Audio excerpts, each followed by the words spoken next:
Boa noite, meus amigos. Estamos aqui de volta.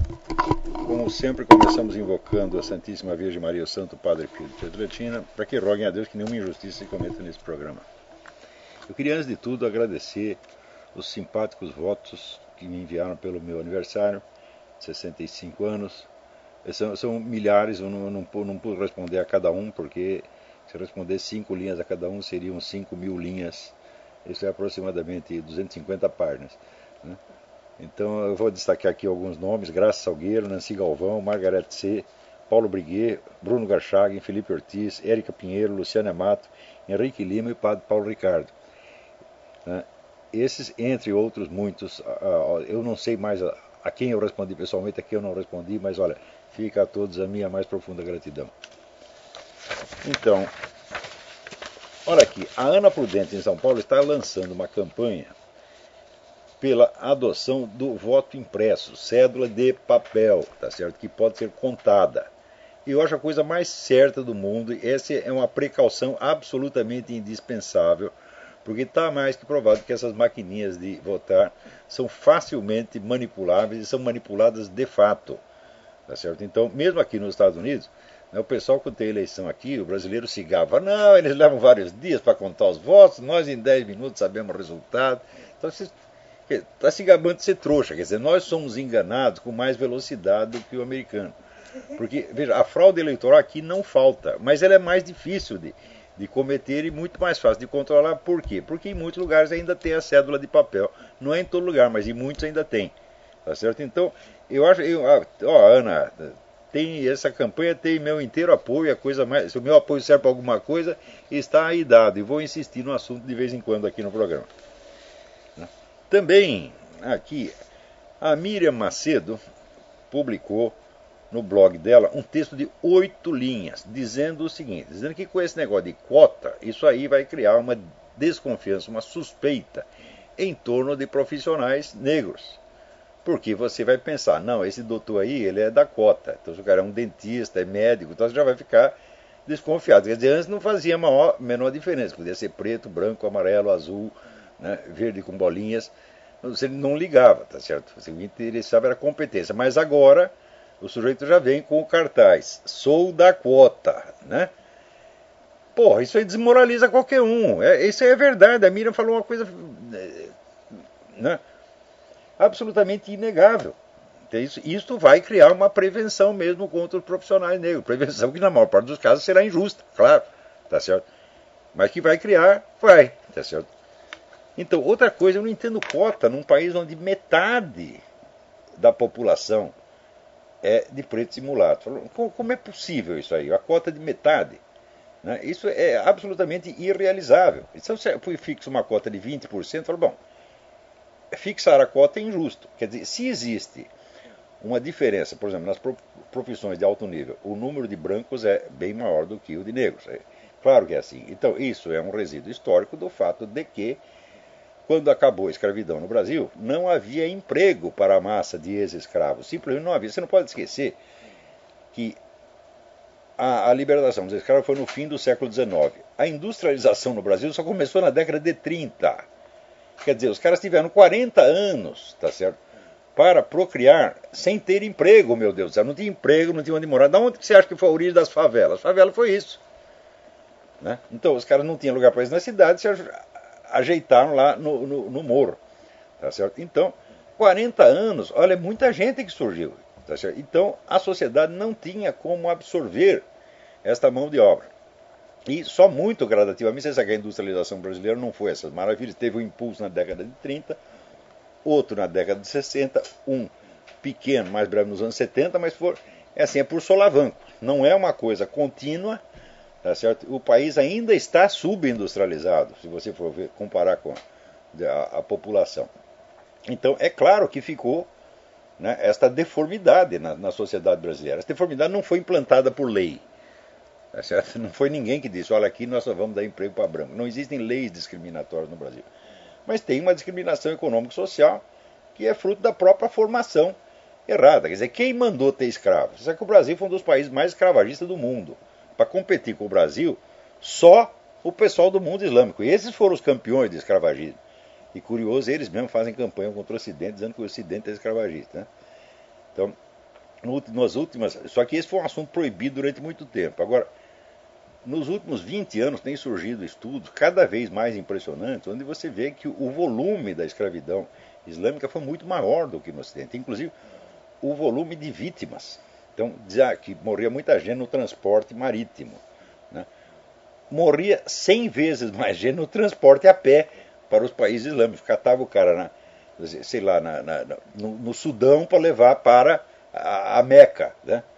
Então morria 80% no caminho. 80%. Sem contar os caras que chegavam lá e eram castrados. Por quê? A escravidão nas Américas foi mais para trabalho na lavoura. E a escravidão do mundo islâmico foi mais para a satisfação sexual dos senhores de escravos. Então ia muito mais, aqui ia muito mais homem do que mulher, para lá ia muito mais mulher do que homem. E dos homens, uma boa parte era cortavam as bolas, tá certo? Para não ter perigo do sujeito oferecer concorrência para o patrão. Então este, aliás, é um dos motivos de você ter pouca população mestiça naquela área do planeta, ao passo que sobretudo na América do Sul, né, e sobretudo no Brasil, a população de mestiços é imenso. O que mostra que não havia uma separação estanque entre as raças, não havia uma estratificação social, estava tudo misturado. Inclusive a nossa elite política e intelectual do século XIX, o coeficiente de mulato ali era quase 50%. O que mostra que a sociedade em si ela não era racista, ou pelo menos não era profundamente racista. Tá certo? Quanto, vamos dizer, a escravidão, quanto de escravo que veio para a América do Norte, para os Estados Unidos, é absolutamente irrisória comparada com o que foi para o mundo islâmico. Mas aí, no mundo islâmico jamais teve uma campanha abolicionista. Por quê? Porque a escravidão está consagrada no Corão como um direito inquestionável. O mito de que no Islã o tratamento dos escravos era mais brando, mais humano, hoje já está completamente derrubado. Você leu sobretudo os livros do Bernard Lugan, que é o maior historiador da África, o maior historiador vivo da África, presentemente, Bernard Lugan, Lugan, e vocês vão ver que isso aí já não tem como sustentar esta coisa. Mas, no Ocidente, o Brasil foi campeão absoluto, tá certo? De escravidão, o que em si já é uma vergonha, tá certo? Né? Eu me lembro quando me levaram para... precisa ver o mercado de Olinda, né? Eu chego lá, era um edifício meio sinistro, e a gente sentia alguma coisa estranha no ar, né? Falei, isso aqui era mercado do quê? Os caras eram mercado de escravo. Eu falei, vamos embora dessa merda, não quero ver isso não. Né? Quer dizer, era uma coisa que devia ser escondida, né, certo? Ou só mostrada como mau exemplo, tá certo? Então, ficou esta marca na sociedade brasileira. Né? Agora, para resolver isso aí por meio de lei, é claro que é um negócio utópico que só vai criar crise e criar conflito. Só tem um jeito de resolver o problema como foi resolvido aqui. Porque se você tem uma democracia capitalista próspera, a coisa vai equalizando. Você vê que a comunidade negra americana é a 15ª economia do mundo hoje. Né? Não há mais diferença socioeconômica nenhuma entre negros e brancos aqui. Agora, o problema é o seguinte, o problema é que quanto mais eles sobem na vida, mais revoltados eles ficam. E isso é normal. Eu já disse para vocês, não aparece revolução em nenhum país de economia declinante. É quando a pessoa começa a subir na vida, então é natural que junto com a ascensão socioeconômica surjam as ambições políticas. É claro, o sujeito que está lá morrendo de fome, tá certo? Sem comer faz 4 dias, ele vai pensar, eu quero ser vereador, quero ser governador do estado. Ele não vai pensar uma coisa dessa, pô. Né? Agora, de repente você está bem na vida, você tem lá 4, 5 filhos na faculdade, você pensa, meus filhos podem ser governador, podem ser presidente da república. Né? Então, é a ambição de poder que cria os conflitos políticos. Se não há ambição política, não há conflito político. É a coisa mais óbvia do mundo. Então, você veja, os países que tiveram revolução, como por exemplo a China, a Rússia, a França, eram todos países que estavam prosperando muito, estavam crescendo muito. O crescimento econômico cria por si o desequilíbrio político, isso é inevitável. Tá certo? Então aqui também, os negros aqui, eles ficam revoltados não porque eles estão mal, mas porque eles querem mais poder. Né? Então já fizeram o presidente da república. Não, também não basta, nós queremos fazer todos os governadores, todos os prefeitos. Todo movimento político é assim. Quer dizer, tem Quer dizer, a ambição totalitária é inerente, de certo modo, à política mesmo. Quer dizer, toda política aspira a ser. Você tem um livro interessante, Filosofia Política, do Eric Weil, né, em que ele diz que toda proposta política, em princípio, é universal. Se você aparece com uma ideologia, toda ideologia tem ambição universal. Isso é inevitável. Então, aqui nos Estados Unidos, o conflito racial que existe não é de ordem socioeconômica, é de ordem puramente política e cultural. Agora, o conflito que está surgindo no Brasil é um conflito imitativo, que surge quando as altas esferas decidem copiar, né, as táticas do movimento negro dos Estados Unidos e adaptam numa outra circunstância social completamente diferente, sem saber o que vai dar. Quer dizer, em primeiro lugar, é macaquice, é mania de brasileiro de copiar o que os americanos fazem. Isso aí já vem desde, vocês leiam lá a Ilusão Americana do Eduardo Prado, já está lá. Agora, a esquerda copia os americanos igualzinho. Né? Antigamente a esquerda falava mal dessa macaquice, porque era a direita que copiava. Agora a própria esquerda copia. Quer dizer, não é uma questão de ser de esquerda ou de direita, é questão de ser brasileiro. Se você é brasileiro, tá certo? Você é um macaqueador compulsivo, tá certo? Então, esta consequência que a Miriam está assinalando aqui é absolutamente inevitável. É de criar um preconceito contra os caras porque eles são os homens da cota. Agora, por ter escrito isto, ela recebeu, né, e-mails do seguinte teor. Né? Sua racista filha da puta, você não tem noção de humanidade.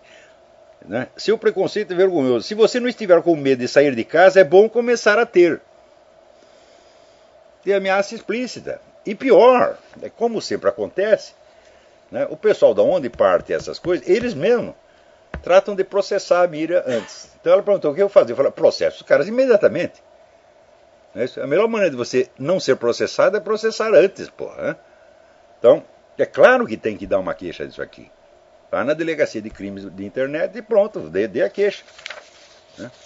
Agora, aqui alguém me manda uma correção dizendo que aquela cláusula do Obamacare, do projeto de saúde pública aqui, que torna obrigatório o microchip na cabeça da pessoa, não foi aprovado. Não foi, peraí, um momento, você tem toda a razão. Depois saiu aqui no World Net Daily, saiu uma análise feita por o escritório de advocacia aqui, excelente, citado pelo Bob Unruh, que é um jornalista altamente competente. Ele transcreve aqui parte de uma análise feita pelo escritório de advocacia, mostrando que esse negócio de fato não está em vigor. Mas a cláusula permite que se dê essa interpretação. De maneira que isso não foi aprovado, mas não foi excluído completamente. Ainda está lá como uma ameaça. E nós sabemos como são esses projetos. Se isso não passa como lei, passa como medida administrativa. Então, mais dia, menos dia, isso vai ser implantado de qualquer jeito. Você tem razão a dizer, não, aquela cláusula não foi aprovada. Foi votada em 2009 e não foi aprovada. Aqui foi Valdir Oliveira. Então, obrigado, Valdir Oliveira. Você tem toda a razão. No mesmo dia que você me mandou isso aqui, né,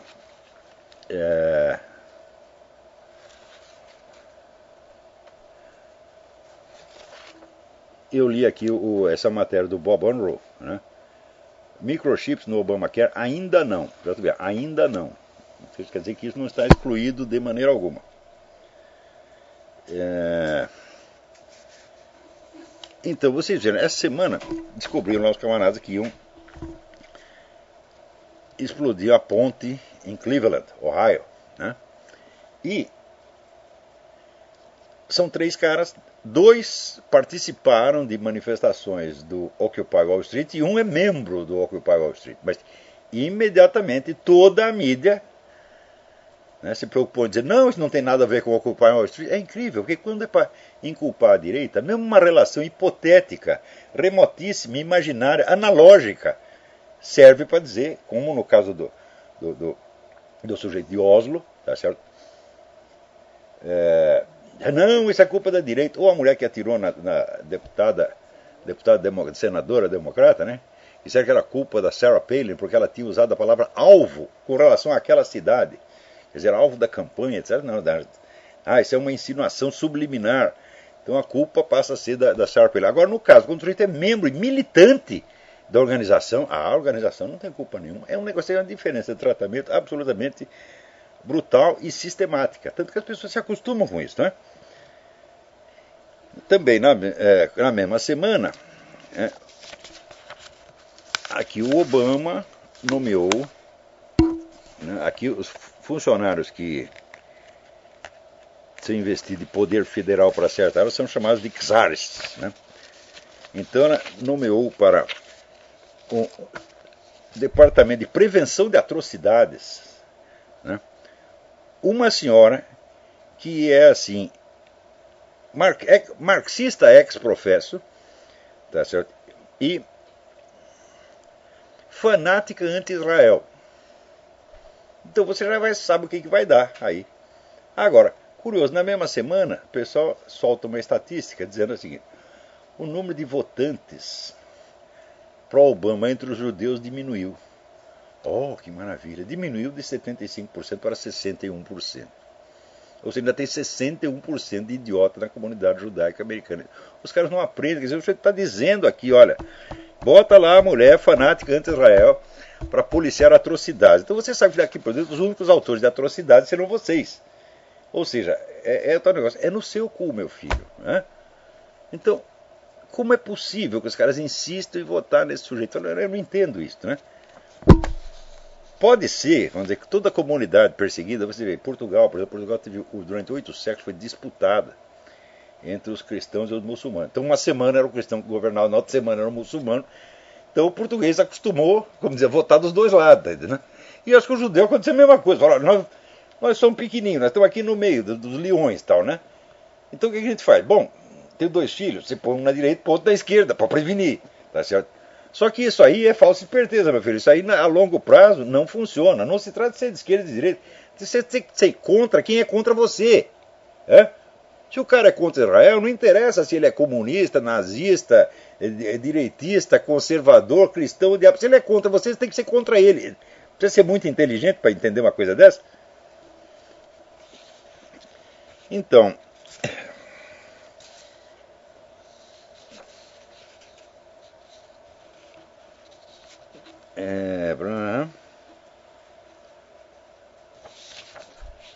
aqui o Edgley Macedo Pinheiro Júnior diz: eu desejo continuar acompanhando o seu trabalho, não faço por motivos financeiros. Fala, ninguém jamais ficou fora dos meus cursos por falta de dinheiro. Você, por favor, escreva dando detalhes, tá certo? Escreva para o administrador do seminário, seu Silvio Grimaldo, ou para a minha esposa, roxane.andrade@gmail.com. Dê os detalhes e você vai ser inscrito no curso. Acabou, fim de papo. Muito bem, agora o pessoal estão até me pedindo, né, que eu explique esse negócio do Rodrigo Constantino. Botou lá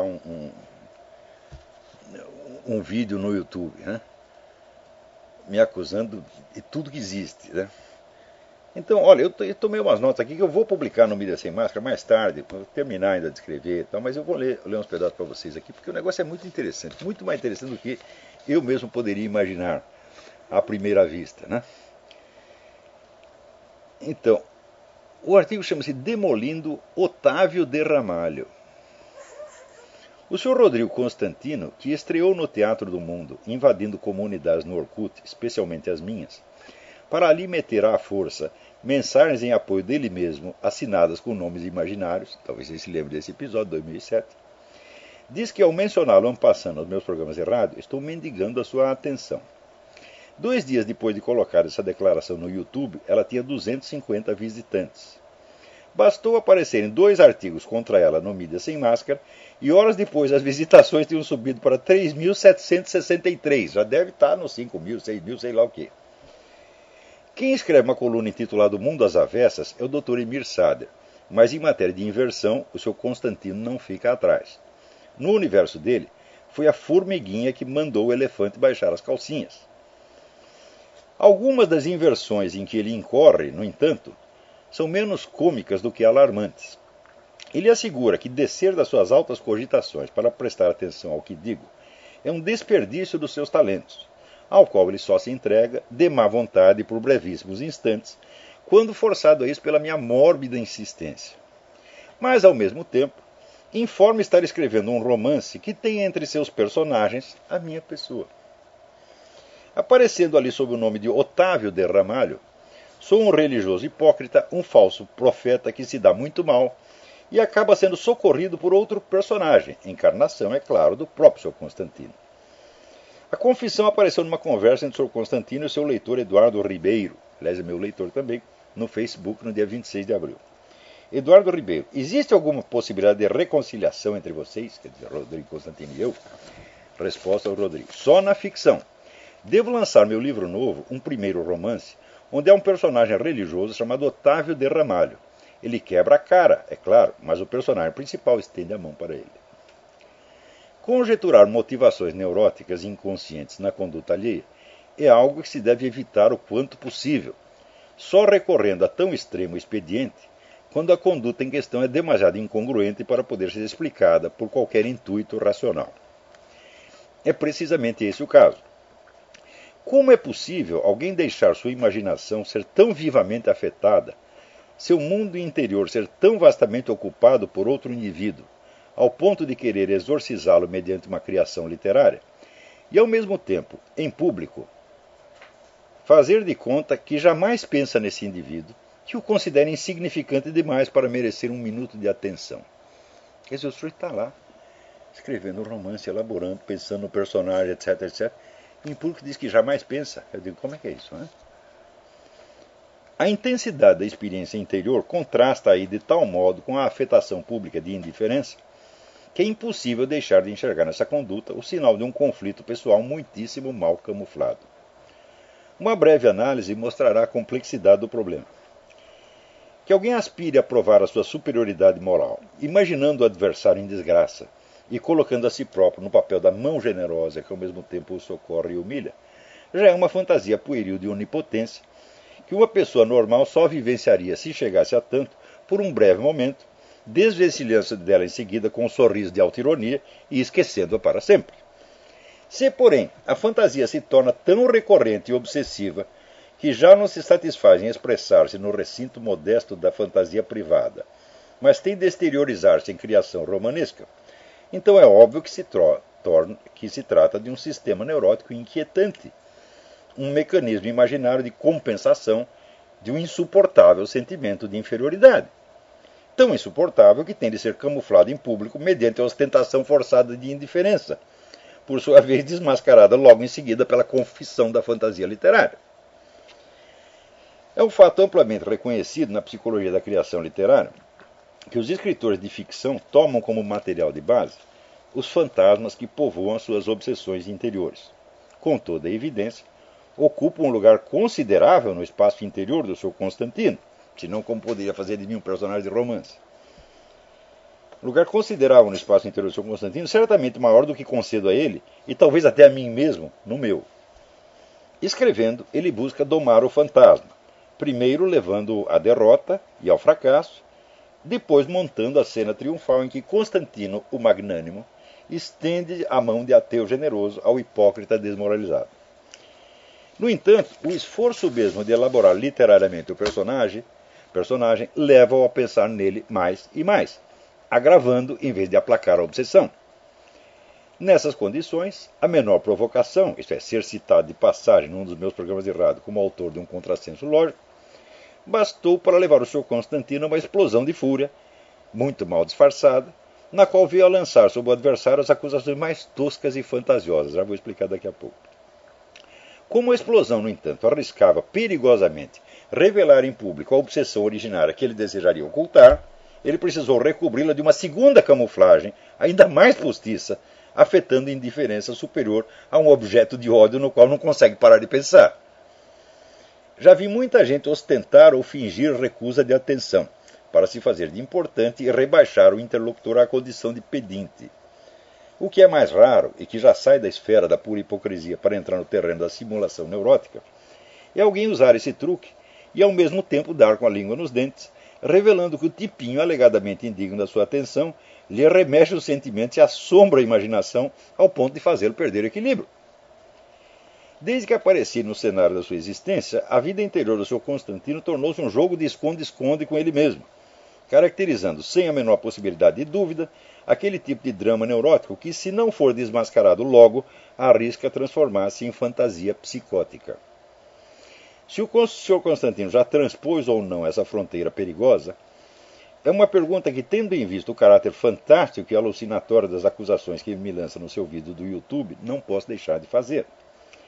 Eu não a faria se algo nessas acusações sugerisse a hipótese de mentiras conscientes, maquiavelicamente concebidas para destruir a minha reputação. Mas, bem ao contrário, o tom em que ele as emite indica antes que ele acredita nelas piamente, como quem enxergasse ao vivo com seus próprios olhos coisas que nunca existiram nem podem existir.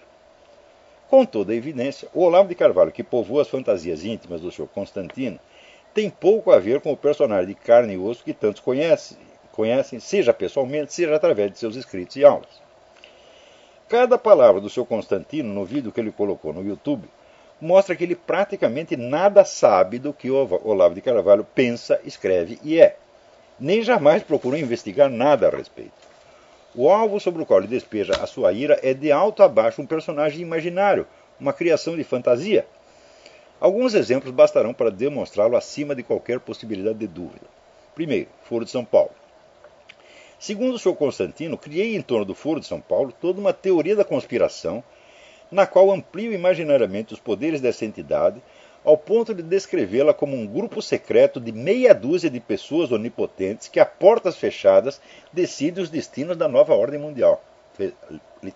Literal dele. Quem quer que tenha lido os meus artigos a respeito, verá que, exatamente ao contrário, descrevo o Foro como uma vasta entidade de massas, formada por mais de 200 partidos e organizações, que toma decisões em assembleias plenárias e as publica em atas, em 2 idiomas, à vista de todo mundo. Mesmo aquilo que pudesse ter havido de mais discreto nas conversações do Foro, não permaneceu em segredo por muito tempo, já que o próprio fundador da entidade, Sr. Luiz Inácio Lula da Silva, revelou tudo em 2 discursos que pronunciou já na condição de presidente da República e que, longe de ficar secreto por 1 minuto sequer, foram imediatamente estampados no site oficial da própria presidência. Se alguma conspiração de meia dúzia de pessoas existiu no caso, não foi do Foro de São Paulo. Foi dos diretores de jornais brasileiros que, por medo, por interesse político ou por instinto de proteção paternal para com a esquerda, decidiram nada publicar a respeito e se mantiveram fiel ao seu voto de silêncio por 16 anos. Né?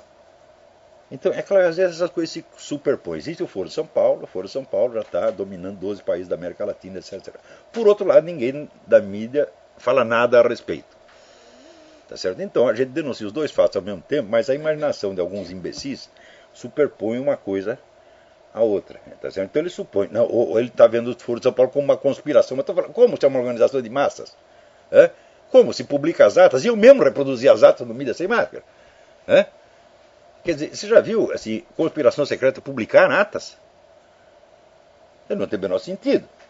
Para dar às coisas um ar ainda mais demencial, o Sr. Constantino imagina que o Foro, no meu entender, decide em segredo não só os rumos da política latino-americana, mas os da nova ordem mundial inteira. Se eu assim pensasse, haveria toda a razão em me chamar de maluco. Na verdade, tenho dito e repetido, e meus leitores o sabem de cor e salteado, que embora nenhuma entidade decida por si os destinos do mundo, os quais dependem de um jogo de força humanamente incontrolável, existe presentemente uma complexa disputa entre 3 esquemas de poder global, russo, chinês, islâmico e ocidental, à qual é preciso prestar atenção para compreender alguns dos fatos maiores que se desenrolam no cenário político internacional. Isso está claro no debate que eu tive com o professor Alexandre Duguin. Né?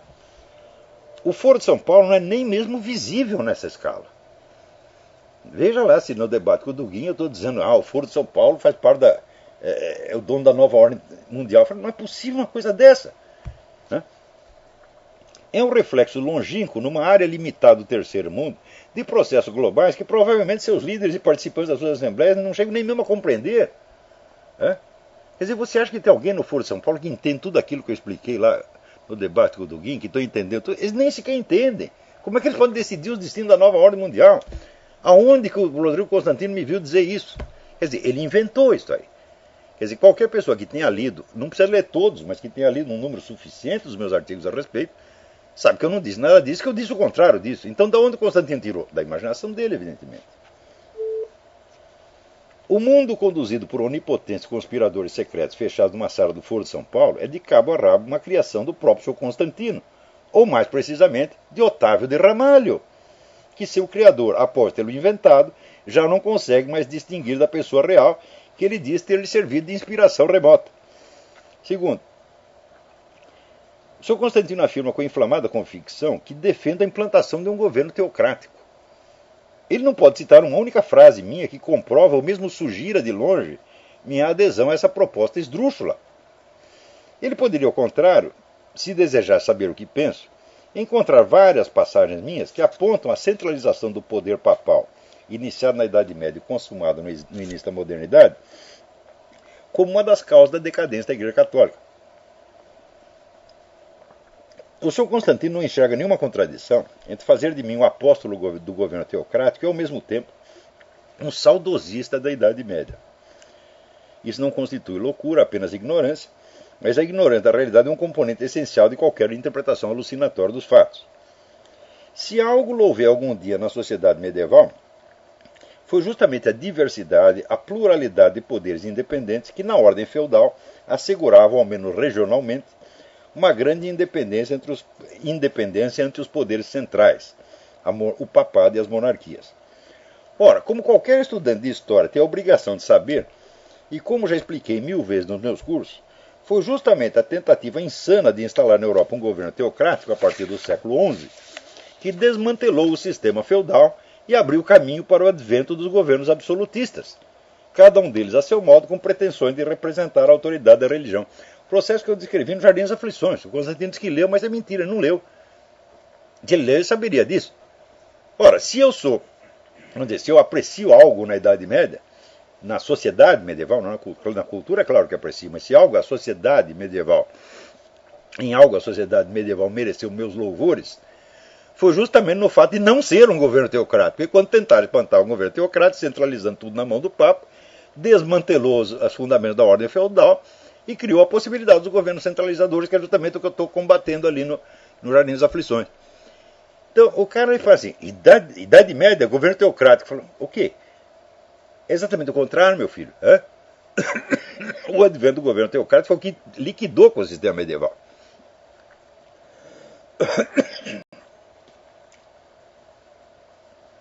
Quer dizer, só na cabeça de um completo ignorante pode a Idade Média aparecer como sinônimo de governo teocrático. Mas nem todo ignorante usa da sua ignorância como um instrumento para criar uma interpretação alucinatória das ideias alheias. Para isso é preciso alguma loucura. O Sr. Constantino, se tivesse algum interesse em saber o que penso,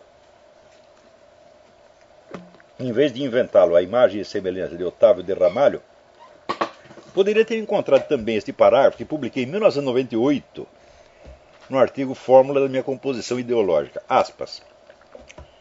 Acredito que há princípios morais universais permanentes que a inteligência discerne por baixo da variação acidental das normas e costumes. E acredito, enfim, que há o certo e o errado. Mas, por isso mesmo, impor o certo é errado, a não ser em caso de vida e morte. A autoridade religiosa deve se limitar a ensinar o certo com toda a paciência, sem tentar expulsar o pecado do mundo à força. E se nem os religiosos, que por sua dedicação à vida interior têm autoridade para falar dessas coisas, devem impor regras morais à força, muito menos deve fazê-lo o Estado, que afinal não passa de uma gerência administrativa, a coisa mais mundana e prosaica que existe.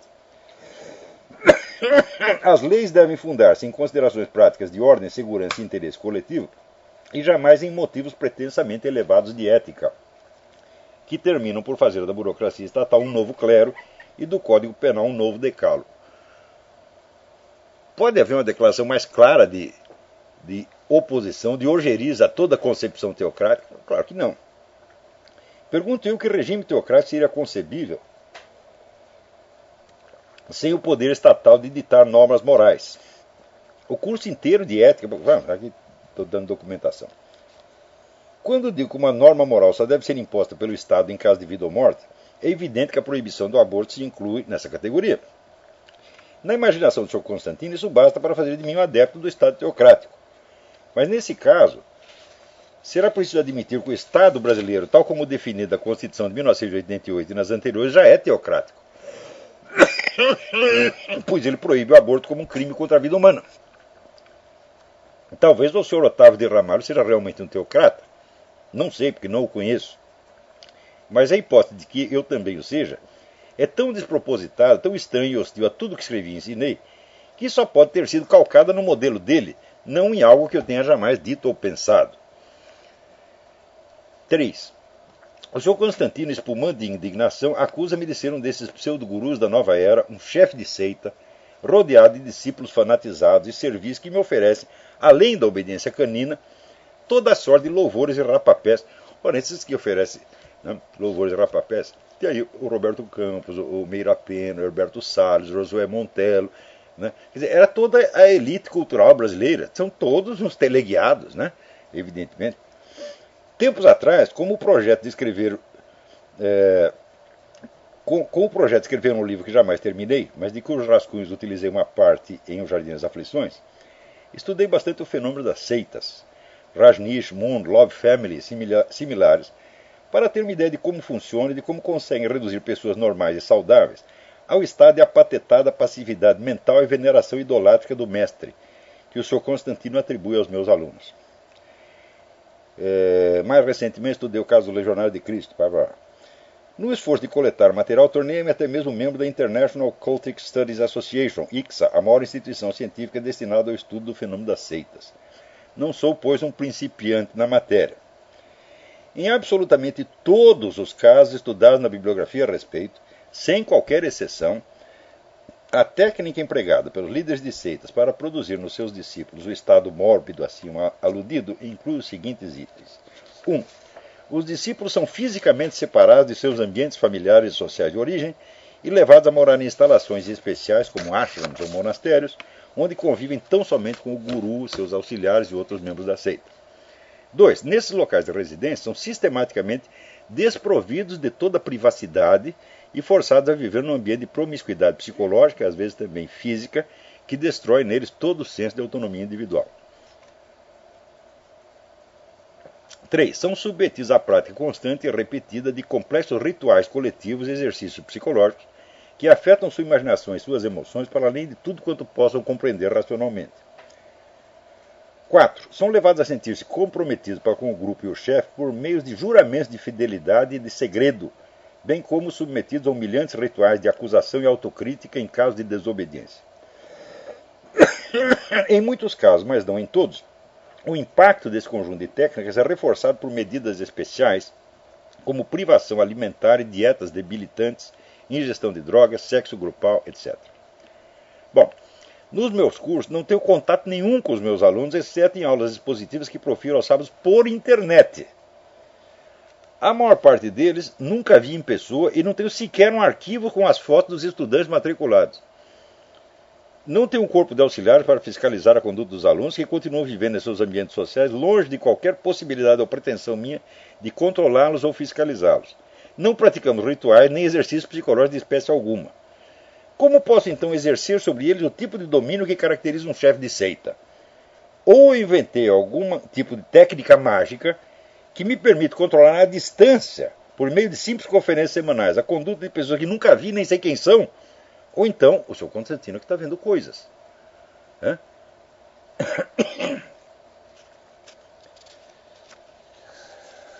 Bom, ainda tem mais explicações. 4. O Sr. Constantino chama-me de astrólogo embusteiro do tipo Walter Mercado. Os trabalhos que publiquei e os cursos que proferi sobre matéria astrológica diferem tanto, situam-me a uma tão imensurável distância, não só dos vulgares astrólogos de mídia, mas também até dos astrólogos profissionais mais técnicos, aqueles que não fazem previsões genéricas, mas trabalham baseado em horóscopos individuais, que o Sr. Constantino, para me igualar ao supracitado personagem, tem de ignorar por completo tudo o que eu escrevi e disse a respeito, e inventar de novo na base da pura criatividade alucinatória. Aqui, novamente, ele fala de Otávio de Ramalho e pensa estar falando de Olavo de Carvalho. Para não me estender em explicações desnecessárias por demasiado óbvios, reproduzo em apêndice 2 escritos meus já antigos, mas bem divulgados na época, dos quais resumo minhas opiniões até hoje inalteradas em essência sobre a questão astrológica.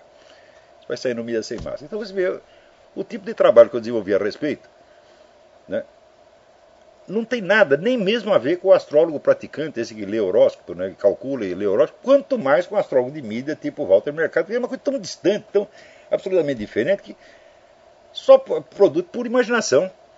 Ou seja, o que o Constantino leu, ou ele sabe do que eu escrevi, do que eu ensinei nesse assunto astrológico? Nada, zero, zero, zero, zero. Ele adivinhou e inventou tudo.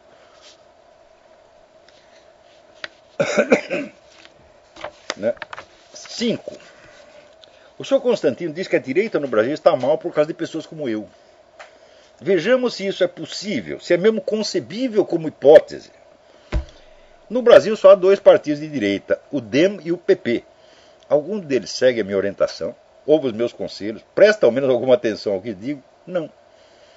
Quando não permanecem num estado de total abstinência ideológica, temendo as definições como se fossem promessas de morte certa, abrem-se na mais ousada das hipóteses à influência dos liberais, como o próprio Sr. Constantino. Que se encontrem num estado de debilitação extrema às portas da extinção é, portanto, algo pelo qual sou tão responsável quanto pela explosão de Chernobyl. Já o Sr. Constantino não pode dizer o mesmo, né? Há também entidades não partidárias que pretendem influir na política de maneira indireta ideologicamente. Algumas denominam-se liberais. Instituto Milênio, Instituto Atlântico, Instituto de Cultura da Cidadania, Instituto Mises Brasil, Instituto de Estudos Empresariais, Instituto Liberal, Instituto Liberdade, Instituto Ling. Na primeira, por motivos que não vêm ao caso, sou persona non grata. A segunda, a terceira e a quarta me ignoram solenemente, como eu as ignoro. Nas últimas 4 fui bem recebido em tempos remotos, mas nunca deram o menor sinal de ter sido afetadas, no mais mínimo que fosse, por qualquer ideia ou proposta minha. Tanto estas quanto as 4 primeiras, ou seja, as 8, seguem a mesma fórmula liberal mínima, democracia mais liberdade de mercado, com a qual concordo em tese, mas que sempre considerei demasiado fraca para embasar qualquer ação política eficiente ou até para distingui-las suficientemente do PT entre os olhos do povo. Porque, afinal de contas, o PT também defende a mesma coisa.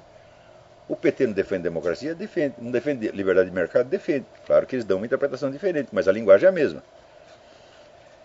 Na esfera cultural, as 8 são alheias, indiferentes ou até simpáticas às propostas da esquerda, como abortismo, gaysismo e liberação das drogas. São também entusiastas da globalização, porque a entendem somente como abertura de fronteiras comerciais e culturais, sem querer perceber o risco de uma ditadura burocrática mundial que essa abertura traz consigo incontornavelmente. Em suma, pensam como o Sr. Rodrigo Constantino, não como eu.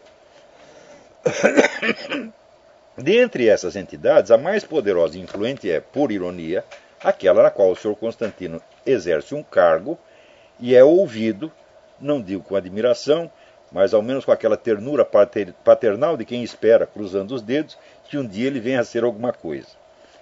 Essa entidade foi fundada com verbas consideráveis e apoio institucional maciço. Tem mais figurões da política e das finanças na sua diretoria, e da política, da finança e da mídia, na sua diretoria e no seu conselho, do que qualquer outra entidade do gênero jamais teve no Brasil. Decorridos 7 anos, a direita já nem mesmo existe. Ou seja, gastaram dinheirão, fizeram um bafafá, tá certo?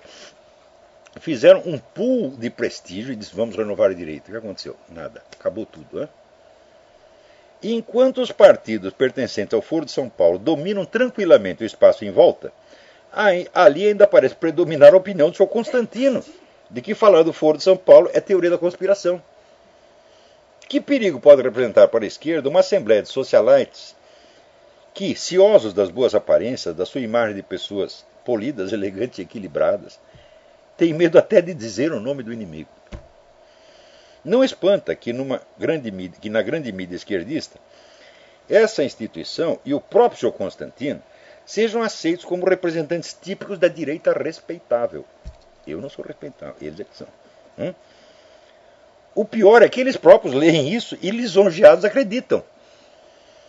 Murray Rothbard, o liberal dos liberais, já advertia que não há perigo maior para um liberal do que o desejo de ser respeitado pela mídia respeitável. Quando o senhor Constantino se gaba de representar a direita decente, eu sou a indecente. Ele encarna em pessoa uma das causas do mal que ele me imputa. Todos querem se respeitar, mas querem ser decentes. Tanto que na diretoria deste negócio estão grandes donos de mídia, que nos seus próprios jornais e canais de televisão dão todo espaço para a esquerda. Então querem aparecer respeitáveis, são nossos amigos, é tudo assim. Temos divergências teóricas. Então é claro que a esquerda ri dessa gente. Há também as entidades religiosas ou associadas de algum modo à religião. Estas apreciam o meu combate contra as propostas culturais da esquerda, mas divergem de mim ou antipatizam com a minha pessoa sob tantos outros aspectos e com tamanha variedade de pretextos que nenhuma proximidade ou colaboração entre nós é possível, nem mesmo numa esfera puramente intelectual. Algumas, católicas, rejeitam como a peste o liberalismo econômico e político, que para mim é uma condição indispensável, embora parcial e ambígua, da resistência ao totalitarismo revolucionário. Outras não querem ter seus nomes associados ao meu, porque abominam toda independência de pensamento e concebem a sua pusilanimidade intelectual como uma virtude cristã. Veja seu Sidney Silveira, seu Carnegie, essa gente toda, né? Outras, por fim, católicas ou evangélicas, têm contra mim toda sorte de prevenções supersticiosas, desde a suspeita de que sou um gnóstico, coisa da qual tenho uma concepção entre mitológica e ginasiana, até o fato de que digo palavrões, o que nos seus sacrossantos recintos ninguém nunca faz, sendo todos os seus membros nesse quesito mais santos que São Bernardo de Clairvaux, São Tomás More e São Francisco de Assis, que usavam seus palavrões quando necessário. A única direita sobre a qual posso ter exercido alguma influência é, portanto, a massa anônima e inorgânica dos meus leitores, ouvintes e alunos. Ou seja, aqueles brasileiros tipicamente separados por distâncias enormes, socialmente isolados, desprovidos de qualquer canal de ação política, desamparados e órfãos, aos quais a direita liberal e a conservadora igualmente não tem nada a dizer desde há muitos anos. Esses me ouvem, no mínimo, porque ninguém mais fala com eles. Ou quando fala, só lhes desperta bocejos, quando não tristeza e desesperança. Como essa direita dispersa e muda não é uma organização, nem atua politicamente, nem aliás ambiciona fazê-lo, não pode estar em crise nem em decadência como as direitas institucionalizadas, seja as que dão ouvidos ao seu Constantino, seja as que os negam a mim, seja as que fazem ambas essas duas sapientíssimas coisas.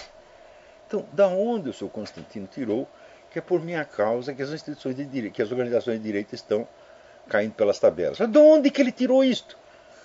Da imaginação dele. Inventou Otávio de Ramalho. Otávio de Ramalho, então, é um falso profeta religioso que influencia toda a direita, engana todo mundo e leva a direita para o buraco. E daí vai ele para o buraco também, e daí vem Constantino, o magnânimo, para estender a mão. Mas que foi a fantasia pueril. Ele não colocou isso na gravação, ele colocou lá no YouTube, discretamente, na conversa que teve com o Eduardo Ribeiro. No Facebook. 6. Se existe uma pena de amor perdida, é a ênfase que o Sr. Constantino põe em declarar alto e bom som que não sou um porta-voz legítimo da direita, que não tenho autoridade para falar em nome dela. Pois já não expliquei 1000 vezes que nunca falo em nome de ninguém, exceto do meu próprio, que não represento nada nem ninguém além da minha pessoa. Eu já não disse isso milhares de vezes nesse mesmo programa. E não tenho feito disso ostensivamente, quase obsessivamente, um princípio e regra de ação indispensável à minha independência e julgamento? Pois eu não vivo dizendo que eu não falo em nome de ninguém, não tenho nada a ver com essas organizações, quero que todos vão à merda. Digo para elas o que eu tenho de dizer, tá certo? E espero morrer assim. O dia que eu for porta-voz de alguém, porra, eu vou enfiar minha cabeça na privada e puxar descarga. Eu sou porta-voz de mim mesmo e olhe lá, porra. Quer dizer, eu sigo aquela não, era o velho Aureliano Chaves que dizia, a minha cadeirinha é pequenininha, mas nela sento eu. Eu não represento ninguém, represento eu. Se a pessoa disser, com que autoridade você diz isso? Eu digo, com a autoridade de quem disse isso. Precisa mais alguma? Quer dizer, para que negar com tanta veemência o meu direito de representar entidades e partidos que não desejo representar de maneira alguma? Que, aliás, se os representasse, morreria de vergonha. É patente que, ao negar-me um posto que não deseja ocupar, o Sr. Constantino se oferece para preenchê-lo ele próprio. Ele se insinua como porta-voz legítimo e autorizado da direita nacional. Também são penas de amor perdidas. Até certo ponto ele já desempenha esse papel, que ninguém lhe nega. Esse é, aliás, o único motivo que posso ter para mencioná-lo de vez em quando em meus artigos e programas. Pessoalmente, por seus talentos, pelo valor da sua obra escrita e a criatividade dos seus pronunciamentos, o Sr. Constantino é um zero à esquerda. É somente o posto que ocupa na rede de organizações de direita que lhe dá o direito a ter alguma atenção da minha parte. Atenção, aliás, inevitável, em vista do meu compromisso jornalístico de analisar o estado mental das classes falantes no Brasil à luz das palavras do seu representante. Ou seja, eu tenho que falar do Sr. Rodrigo Constantino como falo de outros. Né? Como falo do seu Paulo Moleira, como falo do Dr. Emir Saad, ou como falo de qualquer outro idiota que se meta aí a representante de alguma corrente de direita e esquerda. É isso que eu tenho que analisar, esse é o material que eu tenho, porra. A direita no Brasil é uma entidade em plena decomposição, em estado terminal, cuja última esperança de sobrevivência é cavar um lugarzinho de força auxiliar na implantação do programa cultural da esquerda em troca disso obter algumas concessões paternais do governo na área econômica. Concessão pelo menos suficiente para que os empresários possam continuar tendo dinheiro para subsidiar entidades como essas que aceitam lá o Sr. Rodrigo Constantino como seu doutrinário. Ninguém personifica esse estado de abjeção melhor que o Sr. Constantino. Quem lhe negar o posto de representante típico e até máximo da direita brasileira cometerá uma injustiça revoltante. É, pois, pura fantasia dele imaginar que tem algo a disputar comigo nesse campo. A paixão, o entusiasmo com que ele se entrega a essa disputa é sinal seguro de que o eixo das suas preocupações passa longe da sua situação real. Quer dizer, ele está lá discutindo comigo para ver quem é o representante da direita e fala, mas não tem dúvida, é você. Eu não. 5 anos atrás, o Sr. Constantino era apenas um argumentador desastrado, ignorante dos princípios mais elementares da argumentação e da prova, que se tornava ainda mais grotesco por apresentar-se como personificação da razão em luta contra o obscurantismo. A passagem do tempo e o sucesso obtido em impor-se como representante de uma facção moribunda excitaram-lhe a veia imaginativa ao ponto de levá-lo a duelar com fantasmas de sua própria invenção, acreditando piamente que, ao humilhá-los, inflige derrota acachapante a alguma pessoa de carne e osso. Não hesito em conceder ao Sr. Constantino a vitória triunfal sobre o seu arqui-inimigo Otávio de Ramalho, que aqui jaz a seus pés, desmascarado e humilhado, implorando a caridade de um olhar, de um gesto de perdão, talvez de uns trocados para uma média com pão e manteiga. Não era esse o sonho da sua vida? Pois ei-lo aqui realizado, sem nem mesmo esperar pela publicação do romance, que talvez não venha a ser concluído jamais, ou cujo enredo, depois do Sr. Constantino ler isso, talvez venha a ser modificado para não dar muito na vista. Apenas advirto que, cedendo com demasiada frequência à tentação de reforçar por esse meio factício um ego perturbado e vacilante, o Sr. Constantino arrisca passar do fingimento neurótico à invencionice psicótica. Como vimos no caso presente, parece que já passou. Não é de estranhar que, em tamanho estado de confusão interior, ele perca até as minguadas capacidades que tinha no começo e termine incapaz até mesmo de compreender o sentido patente das suas próprias palavras, como expus no artigo Inocente como um Feto, que está no Mídia Sem Máscara. Aqueles que em volta aplaudem e reforçam a sua conduta são aproveitadores irresponsáveis que se servem da autodestruição psicológica de um ser humano para usá-la como instrumento a serviço de seus interesses grupais ou, que seja, de seus projetos políticos. Então, não estou aqui discutindo o Sr. Rodrigo Constantino, não estou bravo com ele absolutamente, eu só estou dizendo que isso aqui é alarmante. O cara inventou um personagem que não existe. Não tem qualquer fundamento ou base em qualquer coisa que eu tenha dito ou escrito. É tudo completamente inventado e ele acredita que esse personagem sou eu. E depois confessa que está escrevendo um romance. E, você escrever um romance, você gasta meses, pelo menos, tem que pensar naquilo, na criação imaginativa e tal. Então ele pensa muito nesse personagem, pode dizer, não, esse cara não merece minha atenção num minuto. Mas que fingimento, que teatrinho bobo, coisa mais... Assim, é uma neurose qualquer principiante de segundo dia de curso de psicologia tem que identificar à primeira vista. Agora, quando uma palhaçada neurótica dessa, quer dizer que é um assunto, vamos dizer, da vida íntima do Sr. Constantino, não tem nada a ver com o estado psicológico dele. Quando uma coisa dessa se transforma num acontecimento político, é que o país está absolutamente louco. Quer dizer, você não está me distinguir mais o que é uma discussão política do que é um sintoma neurótico. Vocês não sabem, não. E do que é uma pré-psicose. Eu tenho que perguntar onde vai parar. Eu falo, não, não vai parar. Mas perguntar onde vai parar, porque o buraco é sempre mais embaixo.